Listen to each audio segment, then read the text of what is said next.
নমস্কার বন্ধুরা, দোলন kitchen with ভিলফুটে আপনাদের আবারও অনেক অনেক স্বাগত জানাই।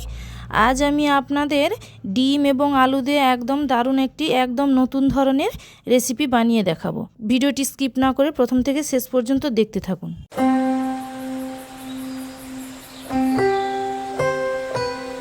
বন্ধুরা, এখানে আমি দুটো আলু সেদ্ধ করেই রেখেছি। আলুগুলো এবারে আমি গ্রেটারে গ্রেট করে নেব। বন্ধুরা, আপনারা তো ডিমের ঝোল অনেক খেয়েছেন, কিন্তু ডিম আলু দিয়ে এই রকম একদম নতুন ধরনের রেসিপি কোনো দিন খেয়েছেন কি? না খেয়ে থাকলে তাহলে আপনারা আমার এই রেসিপিটা দেখে অবশ্যই বাড়িতে বানিয়ে খাবেন। ভিডিওটি ভালো লাগলে অবশ্যই একটা লাইক করবেন। চ্যানেলে যদি নতুন হয়ে থাকেন চ্যানেলটিকে অবশ্যই সাবস্ক্রাইব করবেন। দেখুন বন্ধুরা, আলুটা তো আমার গ্রেট করা হয়ে গিয়েছে। এখানে দুটো ডিম আমি ফাটিয়ে নিচ্ছি।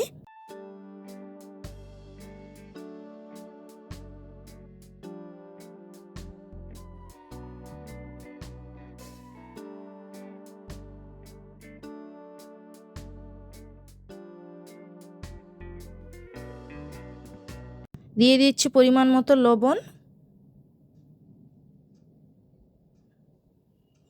দিয়ে দিচ্ছি একটু ধনে গুঁড়ো এবং একটু কাঁচা লঙ্কা আর পেঁয়াজ কুচি। সব কিছু হাত দিয়ে ভালো করে মেখে নেব। বন্ধুরা, এখানে আমি দুটো আলু দুটো ডিম নিয়েছি। আপনারা চাইলে কম বেশি করে নিতে পারেন। যার বেশি প্রয়োজন সে বেশি নিতে পারেন, যার কম প্রয়োজন তিনি কমও নিতে পারেন।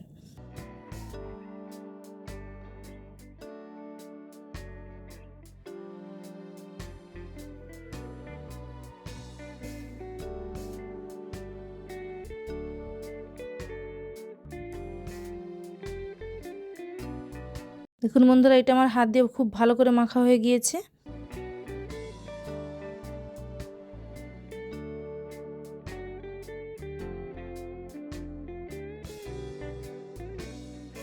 এবারে আমি উনুনে একটা তাওয়া বসিয়ে অল্প একটু তেল দিয়ে দিলাম।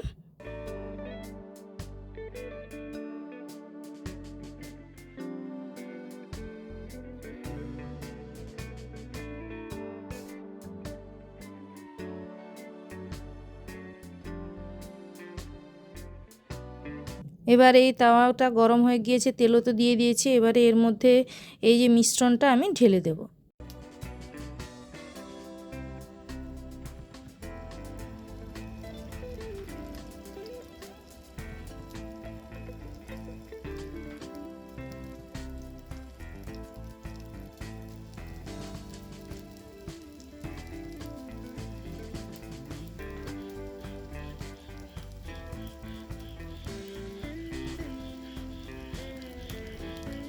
এবারে হাত দিয়ে এটা ভালো করে সমান করে দেব।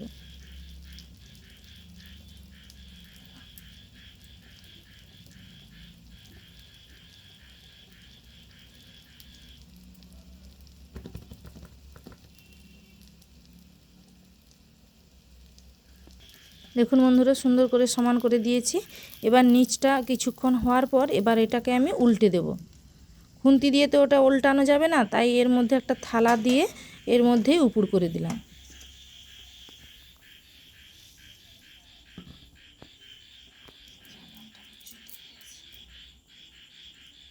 দেখুন বন্ধুরা, এক পিঠ তো সুন্দর করে হয়ে গিয়েছে। এবার অন্য পিঠটাও ওই একই রকমভাবে ভেজে নেব।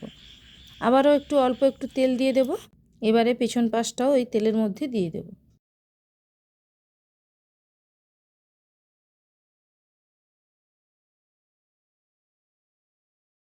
দেখুন বন্ধুরা, কত সুন্দর হয়েছে। এবারে এইটাকে আমি ছুরি দিয়ে পিস পিস করে কেটে নেব।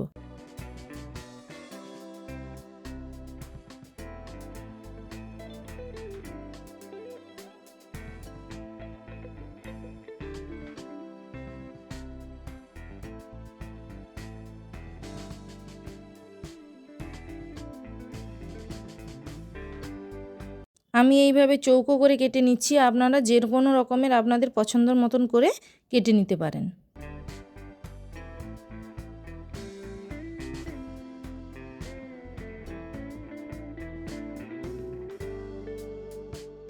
দেখুন বন্ধুরা, সবগুলোই আমি টুকরো করে কেটে নিয়েছি। এবারে উনুন জেলে কড়া বসিয়ে দিয়েছি। কড়াটা গরম হয়ে গিয়েছে, দিয়ে দিয়েছি সর্ষের তেল। তেলের মধ্যে আমি দুটো দারচিনি ফোড়ন দিয়েছি। এবারে এর মধ্যে আদা রসুন পেঁয়াজ একসাথে বেটে রেখেছিলাম, সেই মশলাটাও দিয়ে দিলাম। এবারে মশলাটা খুব ভালো করে কষে নেব।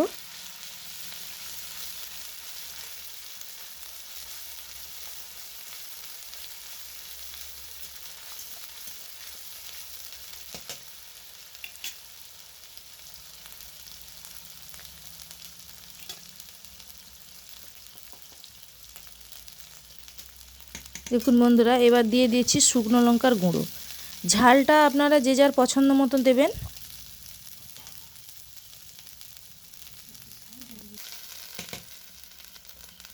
এবার লঙ্কা গুঁড়ো দিয়ে তো একটুক্ষণ কষিয়ে নিয়েছি, এবার দিয়ে দিচ্ছি হলুদ গুঁড়ো। এবারে সব মশলা খুব ভালো করে কষে নেব।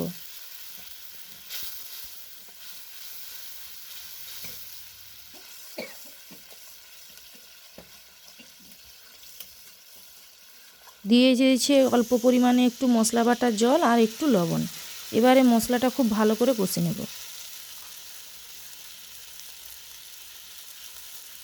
মশলাটা আমার কষানো হয়ে গিয়েছে, এবারে পরিমাণ মতো জল দিয়ে দিলাম।